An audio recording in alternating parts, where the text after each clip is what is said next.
Magandang gabi po sa atin pong lahat, sa lahat po ng mga nakantabay sa gawain po ngayon pong gabing ito.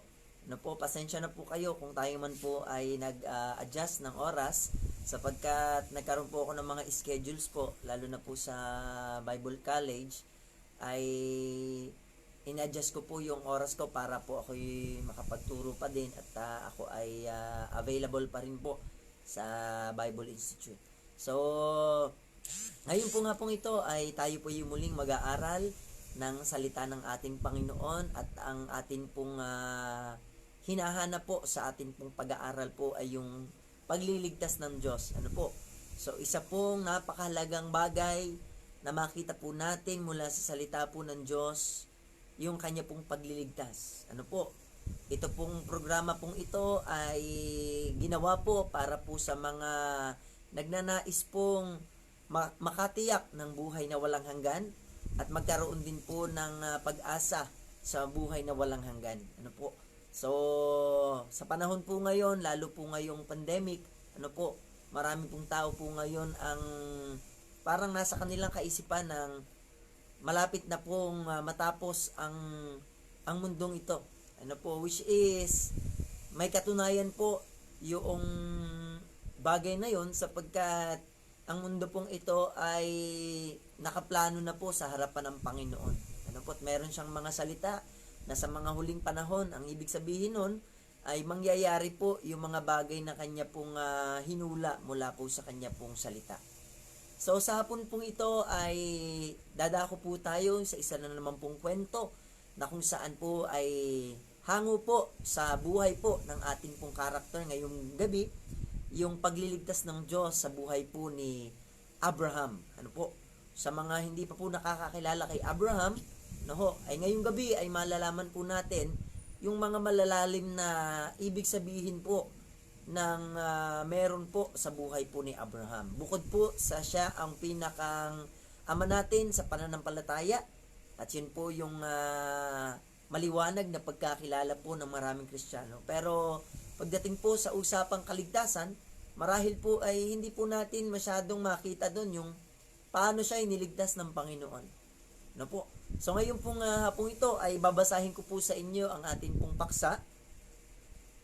Genesis chapter 12 verse 1 hanggang verse 3. So samahan niyo po ako sa pagbasa. Genesis chapter 12 verse 1 to 3. Sabi po dito, sinabi nga ng Panginoon kay Abram, umalis ka sa iyong lupain at sa iyong mga kamag-anak at sa bahay ng iyong ama na ikaw ay pasalupaing ituturo ko sa iyo.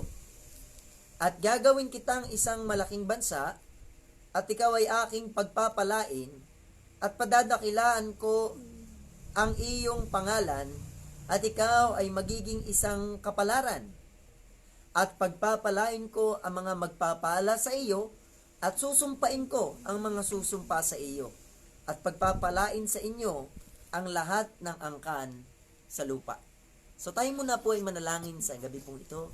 Dakila naming Panginoon, Diyos na maluwalhati, sa gabi pong ito ay nagpapasalamat kami sa iyo pong mga pagpapala, sa mga biyayang amin pong tinatanggap na tunay po na lahat ng bagay mula po sa aming katawan, sa buhay, sa amin pong mga pisikal na pangangailangan o Diyos ay tunay na ikaw po ang nagbibigay nito. And we acknowledge that we can't do anything without you, O Lord. Kaya po sa gabi pong ito ay muli niyo po kaming pagpalain at bigyan niyo po kami ng iyo pong kahabagan, ng iyo pong kaawaan upang kami po na iyo pong mga anak na parati pong nagkakasala, parati pong nagkakamali, ay tunay po na patuloy pong makalapit sa iyo, sa trono ng iyong biyaya. Pagpapalain niyo po ang bawat makakapanood po ngayon at yun pong in the future, Panginoon, na mabubuksan po ang topic na ito ay sila po ay iyon ang pagpapalain. Maraming salamat po, Diyos. Ikaw ay aming pinupuri, pinapasalamatan sa pangalan po ng Panginoong Hesus. Amen at amen. So once again, isa pong mga gandang gabi nga po sa atin pong lahat At ako po ay natutuwa, at sapagkat marami nga po ang sumusubaybay po ng atin pong pag-aaral ng salita ng Panginoon. Sa mga members po na ngayon po ay nakikinig, ipagpatuloy nyo po yan, sapagkat hindi lang naman po dapat ang makapakinig nito ay ang mga unbelievers. Dapat tayo pong mga mananampalataya ay dapat po nanonood din po ng ganito po mga pag-aaral, sapagkat ito po ay hindi natin lahat ay nalalaman. No? Marami pong kwento sa Biblia na napakinig lang natin pero hindi natin naiintindihan. So, isa po sa challenge ko sa mga members, wag nyo lang pong i-shares. Wag nyo lang pong ika nga po ay ibigay sa iba, kundi pag-aralan din po ninyo. At ako'y naniniwala, marami po kayong matututunan. So, ngayon pong umaga po, ngayong gabi po pala, ay atin pong pag-uusapan po yung pagliligtas ng Diyos sa buhay po, sa kwento po ng buhay ni Abraham. So, first of all, ay gusto ko pong tingnan po natin yung background po ng aklat na kung saan po ay naisulat yung kanya pong buhay. So, ito po ay makikita natin sa aklat po ng Genesis, na kung saan po ay babago pa lamang pong dumadami po mga tao sa panahong ito. At makikita po natin dito, yun pong kalalagayan po ng buhay po ni Abraham. Ikikwento ko na lamang po at hindi ko kayang basahin lahat yung background po bago po siya ay kinausap ng ating pong Panginoon. Si Abraham po ay nasa isa pong lugar o nasa isa pong community na kung saan po ay ang mga tao po ay nabubuhay po sa pagiging makasalanan. So si Abraham po ay namulat po sa gawain po na kung saan po ay hindi po kalugod-lugod sa harapan po ng ating Panginoon. Kung pag-aaralan natin yung pong mga magulang po niya, nabanggit po dyan yung kanya pong mga magulang na si Terah, na kung saan po ay 8 henerasyon po yung nagsalin-salin bago po dumating po si Abraham. At makikita po natin na ang pinagmulan po ni Abraham po, mga minamahal na kaibigan, mga kapatid, ay isa pong bayan po na sa harapan po ng Diyos ay mangangalon niya. O masagana po sa gawain pong idolatriya. Pag sinabi pong idolatriya, sila po'y sumasamba sa ibang Diyos. Sila po ay naniniwala sa ibang Diyos. At atin pong titingnan po dito ngayon, ay ano po ba yung nangyari sa buhay po ni Abraham. So makikita po natin dito, meron pong tinatawag po na covenant, kay Abraham. Pero bago tayo pumunta dun sa covenant na yon, ang mahalaga po muna nating makita ay paano po siyang iniligtas ng atin pong Panginoon. Bago natin pag-aralan yung blessing po sa buhay ni Abraham, kung tayo po ay kaisa po niya o tayo po ay kagaya po niyang mananampalataya, ay meron ng mga pagpapala. So, tingnan po natin yung pong pagtawag kay Abraham. So, makikita po natin dito, isa po sa pamamaraan ng Diyos na nakita ko po habang pinag-aaralan o binabasa po ang aklat po ng Genesis chapter 12, nakita ko po dito yung calling. So, in verse 12, sinabi nga ng Panginoon kay Abraham, umalis ka sa iyong lupain. So, dito po sa tagpong ito ay napakinig po ni Abraham ang tinig ng ating pong Panginoon. So, meron pong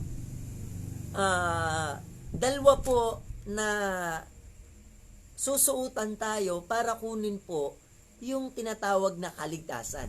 Paano ba nagligtas ang Diyos sa panahon po ni Abraham? Samantalang si Kristo po na ating tagapagligtas ay hindi pa po isinisilang sa panahon pong ito. At totoo po yun. Bagaman sinabi po ni Jesus Christ, John chapter 8 verse 58, ay bago si Abraham ay ako nga. Ano bang ibig sabihin po nun? Bago po mag-exist bilang po tao ang ating Panginoong Jesucristo, bago siya nagkatawang tao, siya po ay naroon na po sa walang hanggan.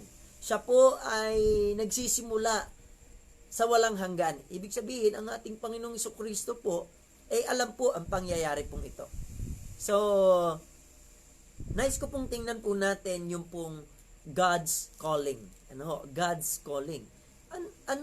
Sa panong paraan tinawag po si Abraham? So, makikita nga po natin sa story, ano po, na kung saan si Abraham po ay pinapaalis ng Diyos sa kanya pong lupain, sa kanya pong mga kapamilya, sa kanya pong mga kakilala, ano po, at siya po ay pinapapunta sa isang lugar na kung saan ay ituturo ng Diyos. Ano yung ibig sabihin? So, ayaw ng Diyos na ito pong si Abraham po ay mabuhay po sa buhay makasalanan. Yun po ang ibig sabihin po nun. So, kung i-relate po natin sa panahon po natin ngayon, bilang mga Kristiyano po, nung nangangaral po ang mga apostol, ang sinasabi po lagi nila, ano po, mula po sa aklat po ng Acts chapter 2 verse 40, ay magsiliko kayo mula sa likong lahing ito. Ang sabi ng Panginoong Jesucristo ay mangagsisi kayo. So number 1 na nakita ko po dito na idea po ng kaligtasan, ano po, ay yung tayo po pinapagsisi ng Panginoon, ano, at tayo po ay ika nga po ay pinapaalis ng Diyos mula po sa buhay na makasalanan. Okay, sige, magbasa po tayo ng isa pong aklat, Acts chapter 3. Acts chapter 3. Ang sabi po dito sa Acts 3:19, ay inyo pong pakinggan, ano ho?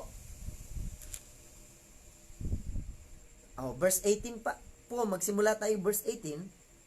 Datapwat ginanap ang mga bagay na ipinagpaunang ibinalita ng Diyos sa pamamagitan ng bibig ng lahat ng mga propeta na ang kanyang Kristo ay magbabata. Verse 19. Kaya nga, mangagsisi kayo at mangagbalik loob upang mangapawi ang inyong mga kasalanan, upang kung magkagayon ay magsidating ang mga panahon ng kaginhawahang mula sa harapan ng Panginoon.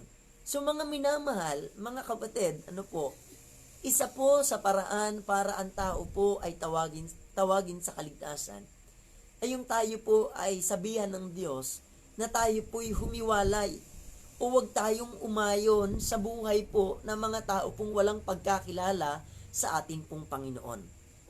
So makikita po natin mga minamahal, yung panawagan po. Ay paano naman naligtas si Abraham? Ito lang po. Makikita nyo po dito sa verse 4, kaya't yumaon si Abraham ayon sa sinalita sa kanya ng Panginoon. So makikita po natin dito mga kapatid, ay meron pong katangian po si Abraham kung bakit siya po ay sumunod sa salita ng Panginoon. Tunghayan po natin sa Galatia. So makikita natin, sumunod si Abraham. Nyo po ha. Galatia chapter 3. Tingnan nyo po dyan. Galatia chapter 3 verse 6. Gaya nga ni Abraham. Nabanggit po yung pangalan dito ni Abraham sa New Testament. Na sumampalataya sa Diyos. Maliwanag po. Gaya nga ni Abraham na sumampalataya sa Diyos at ito'y ibinilang sa kanya na katwiran. Verse 7. Talastasin nga ninyo na ang mga sa pananampalataya, ang mga yaon, ang mga anak ni Abraham. Mga kapatid, ang linaw po. Bakit po si Abraham po ay merong kaligtasan? Mga kapatid, mga kaibigan, nais ko pong sabihin sa inyo na sa panahon pong ito, sila po'y nasa ilalim po ng biyaya. No? Pag sinabi pong biyaya, sila po'y nagkakaroon po ng special intervention mula sa atin pong Panginoon. So, i-relate ko po sa panahon natin po ngayon. Marahil, marami po ngayon ang gumagamit po ng cellphone at nag-Facebook.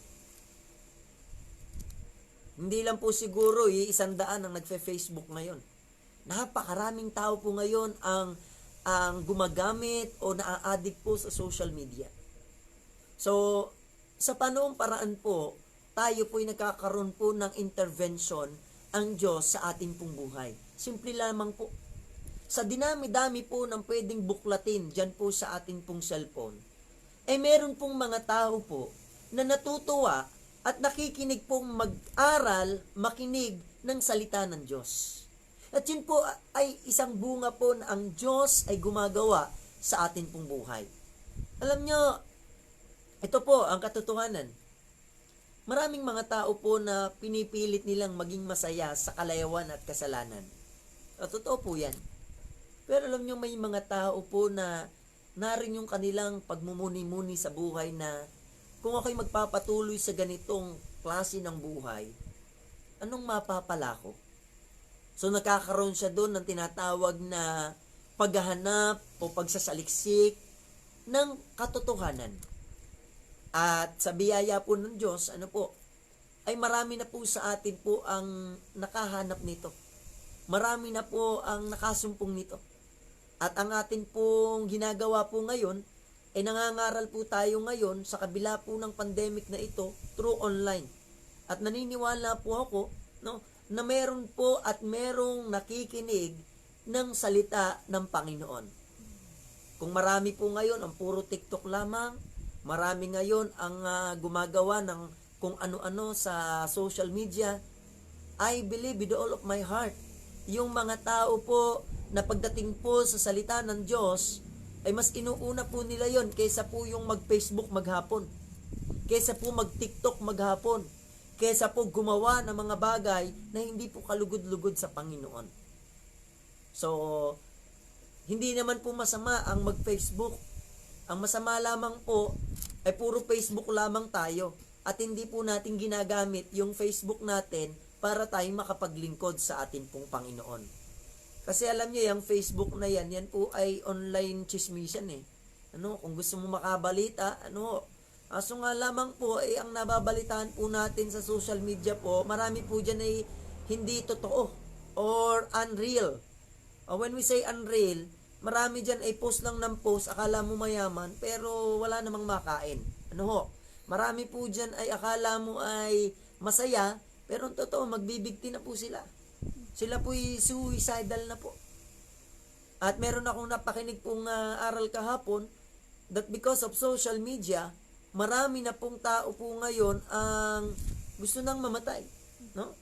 Because of frustrations, because of depressions, na hinanap sa mga bagay na panandalian lamang.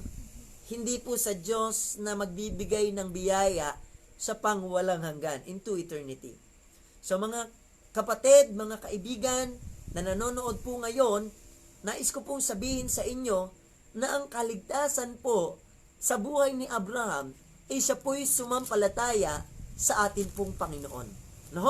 So, paano ba naipakita yung pananampalataya? Kaya nga po sabi ni Santiago, hindi pwedeng sumasampalataya ka na hindi ka gumagawa.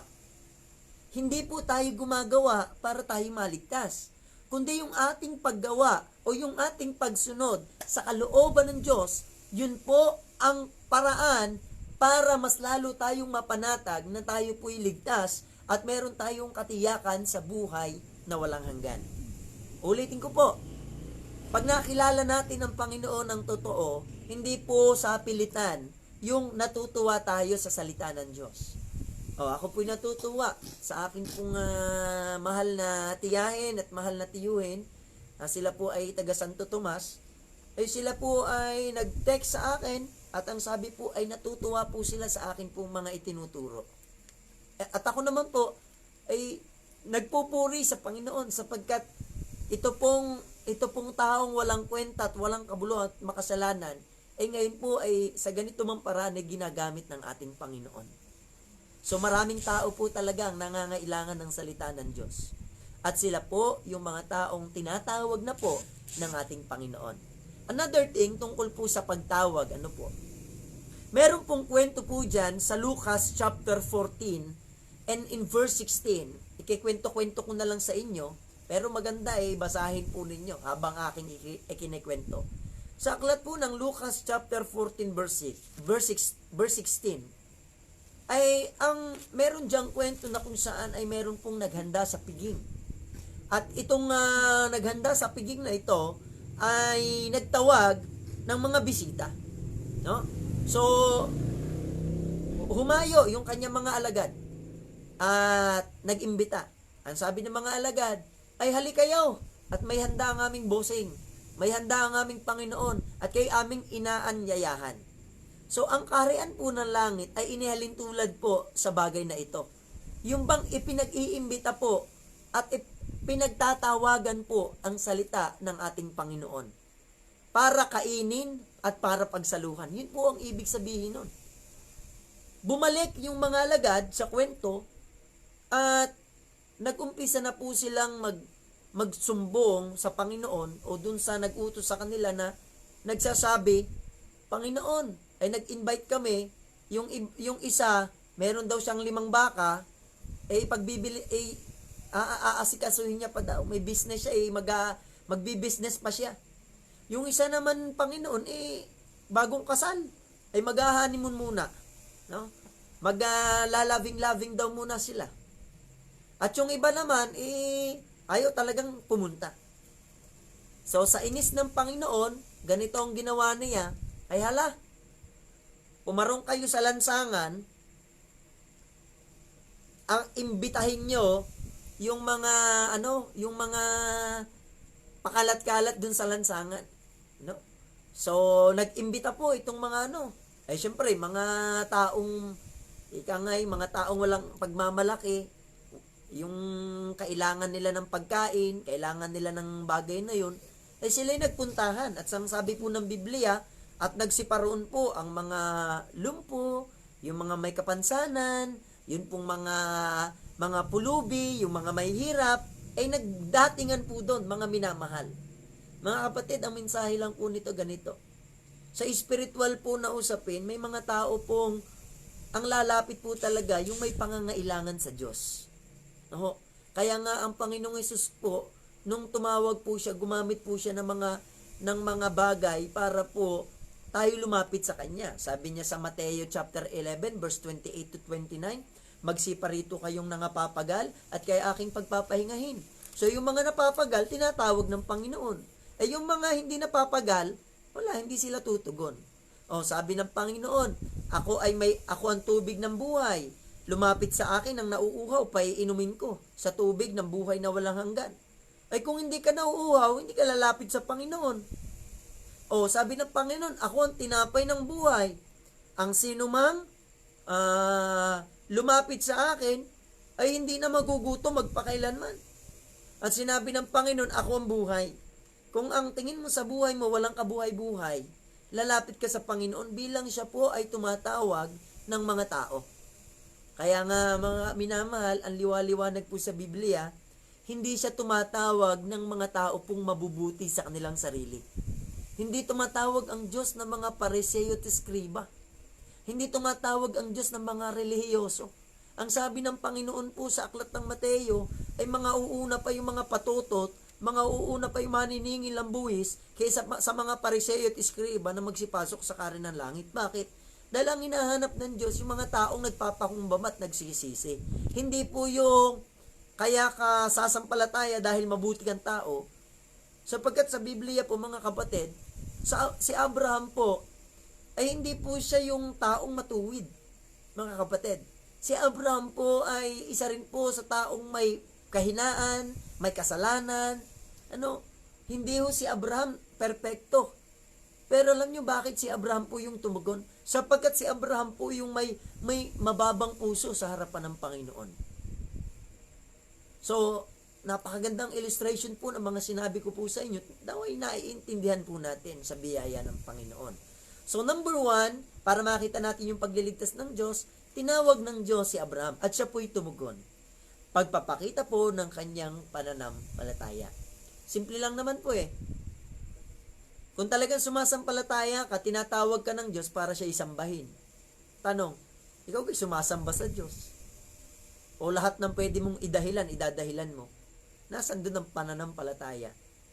Samantalang sa Biblia po, yung sabihin mo lang sa iyong bibig na si Jesus ay Panginoon, ikipapatayin po nung unang panahon. So, para mabuhay ka, kailangan mong i-denounce.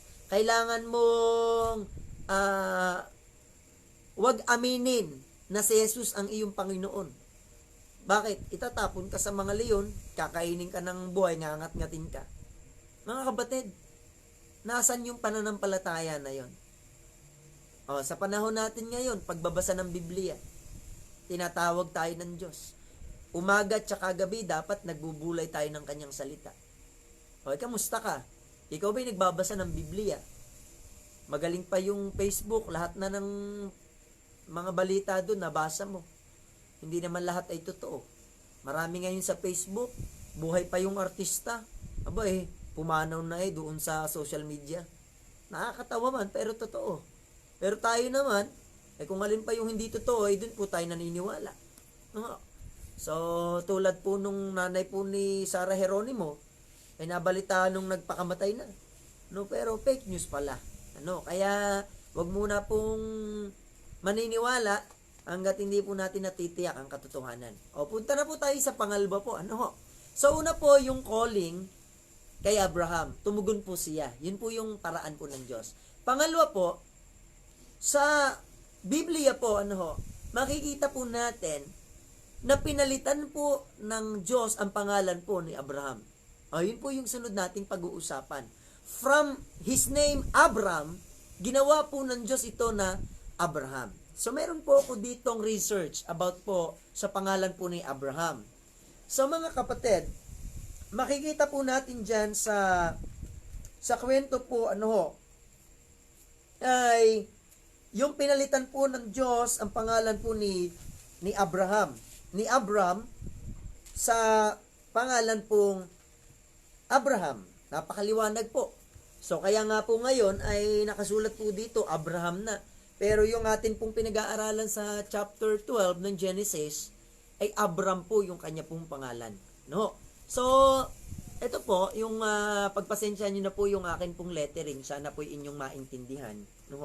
So, ang pangalan pong Abraham ay hinango po sa Hebrew alphabet.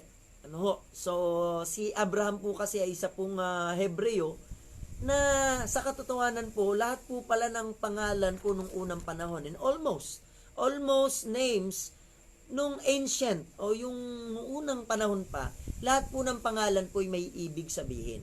Pero sa panahon po natin ngayon, basta na lang makapulot ng pangalan, basta maganda pakinggan, yun na po yung ipinapangalan natin sa atin pong mga nagiging anak. Dun sa bagong panganak na baby. So, yung Abraham pala po ay meron pong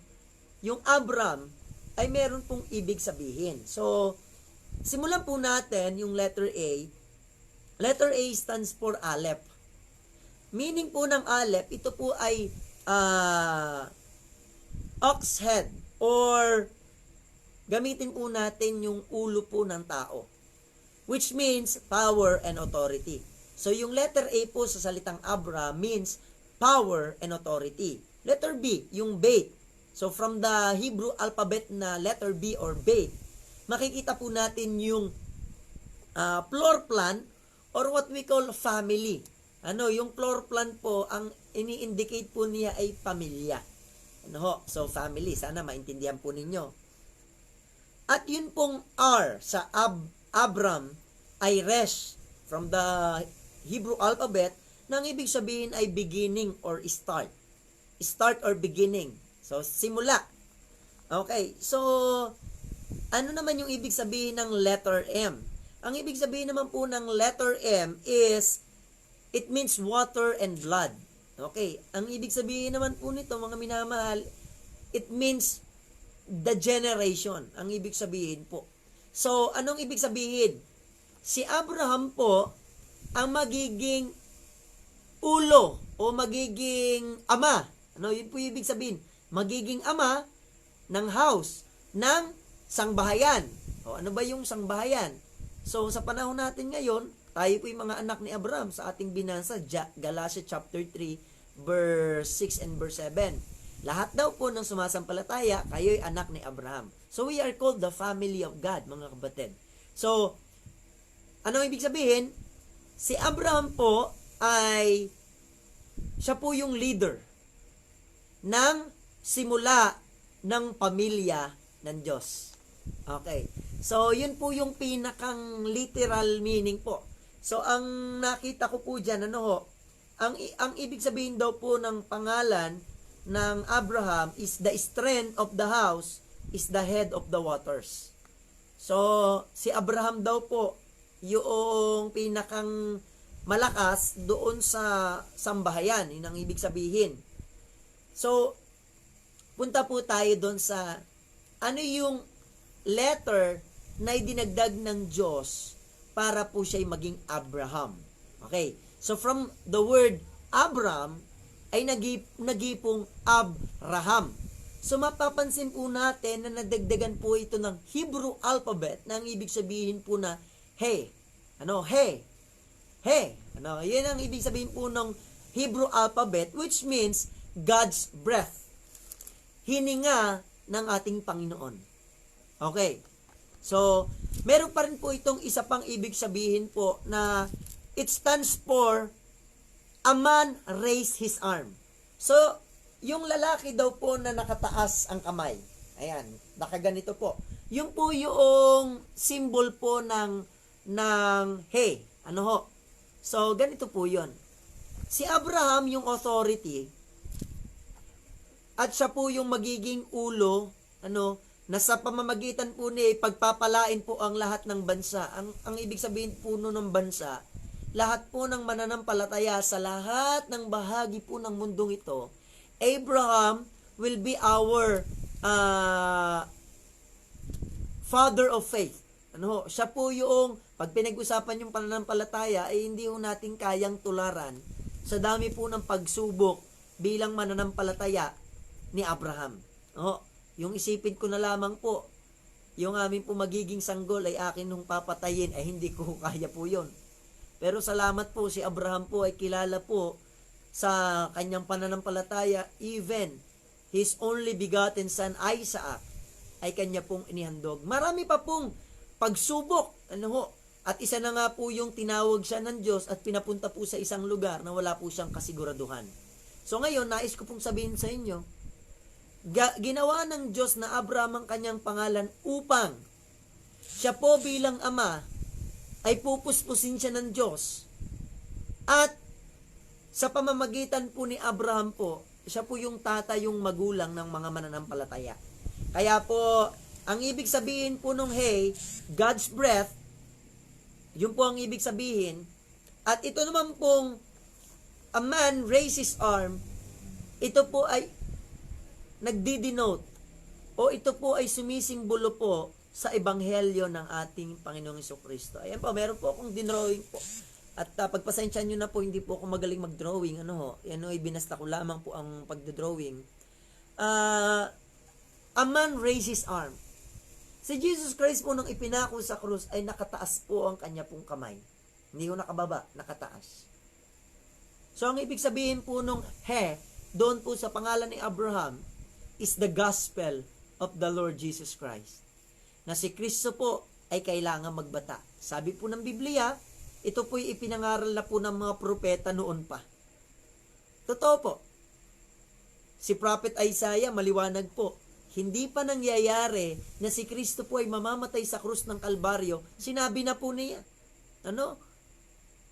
Isaiah chapter 53, nas tutubo ang isang halaman na hindi siya pakikinggan, walang maniniwala sa kanya, ay siya ay parang tupa sa patayan, na sa kanya pong mga sugat, nagsigaling tayo, sa kanya pong karamdaman, gumanda yung pakiramdam natin. Yung banal na Diyos na ito, ay inari nilang makasalanan, para tayong mga makasalanan ay ariing banal ng ating Ama na nasa langit. So, mga kapatid, ito yung dalawang bagay po na nilalaman po sa kwento po ni Abraham. So, una po yung pagtawag. Pangalawa po, mga minamahal, ay yung pong pangalan po ni Abraham na pinalitan po ng ating pong Panginoong Diyos. Sana po ay meron kayong natutunan pong kakaiba po. Ngayon po nga po, sa pagbubulay po ng salita ng Panginoon. So, napakagaling po ng salita ng Diyos sapagkat meron po pala itong mga malalalim na mensahe. Kagaya po ng salita pong Jacob. o from the Hebrew word na Hakobo, na ang ibig sabihin po ay supplanter. Ano ho? Yun po matagal ko na pong alam, at isa po yun sa halimbawa ng mga pangalan na kung saan po ay may ibig sabihin. So, yung pangalan mo ngayon, may ibig sabihin yan. Pwede mo yang i-research. Ano ho? So, kagaya po ng pangalan ko po, ano ho? Ay, ang ibig sabihin po ng Mel ay hindi masyado o katamtaman o malambot. Tapos yung Mark naman po ay gwapo. Ano ho? So, hindi masyadong gwapo. Ano ho? Pero at least may kaunti pong gwapo. Ano ho? So, pinapatawa ko lamang po kayo. Ano ho? Hindi ko alam kung ano ba yung ibig sabihin po nung Melmark sa akin pong pangalan. Ang alam ko lamang po, ang pangalan ng tatay ko ay Melquiades. So yung Melquiades po, nakita ko po sa Bible, yun po yung Melchizedek. Ano ho? Yun pong atin pong high priest sa Old Testament, si Melchizedek. Na doon po kinuha siguro yung pangalan ng aking tatay na narong spelling. Kaya naging Melquiades. So, mga minamahal, dito po ako magtatapos ngayon pong hapong ito. Ano ho? So, simple lamang po yung mensahe po natin ngayong hapon, yung dalawang ideya na kung saan po ay tinawag ng Diyos. Una, si Abraham, siya po'y tumugon. Kung ngayon, ikaw ay tumutugon sa salita ng Panginoon. Kaibigan, kapatid, itong sinasabi ko, hindi po ito akin. Ano ho? Hindi ko po gawa-gawa na si Kristo po ay namatay para sa ating mga kasalanan. Hindi po ito mula sa akin. Ako po ay naatasan ng Diyos para po ibahagi po sa inyo yung pong kaligtasan po na mula sa ating Panginoong Jesucristo. Kung nais mong maligtas, simple lamang po yung nais iparating ng Diyos sa atin. Bagaman ito po hindi mo kaya, hindi ko kaya, pero sa biyaya ng Diyos ito po ay maaari pong mangyari. No? Ang kaligtasan po ay biyaya. Ito po ay ibinibigay ng Diyos. Kanino? Dun sa mga taong handang tumanggap ng kanya pong mga salita at kanyang kalooban. So, magbabasa lang po ako ng isa pa pong verse para tapusin yung pangangaral po. Sa aklat po ng Acts chapter 2,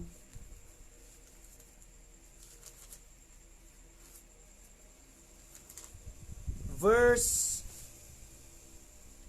36, sabi po dito, pakatalastasin nga ng buong angkan ni Israel na ginawa ng Diyos na Panginoon at Kristo itong si Jesus na inyong ipinako sa krus.